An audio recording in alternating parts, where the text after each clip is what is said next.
Jagtial MLA Sanjay Kumar పై fire అయ్యారు పాంచు MLC Jeevan Reddy. 10 Congress కార్యకర్తలను వేధించి కేసులు పెట్టిన వ్యక్తి అధికారం పోగానే పార్టీలోకి వచ్చారని అన్నారు. బీఆర్ఎస్ హయాంలో అధికారాన్ని అడ్డుపెట్టుకుని అనేక దౌర్జన్యాలు చేశాడని అన్నారు.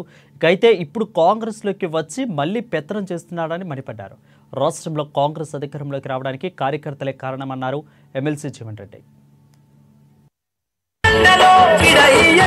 గత దశాబ్ద కాలం ఏ అధికారాన్ని అంటుపెట్టుకొని దౌర్జన్యాలతోని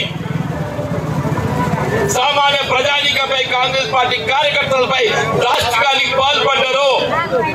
మళ్ళీ టీఆర్ఎస్ పార్టీ నాయకులు ఏదైతుందో మళ్ళా కాంగ్రెస్ పార్టీ ముసుగులో ఏదైతుందో మన రాజ్యాధికారాన్ని చేయించుకునే ప్రయత్నం చేసుకుని జాగ్రత్త.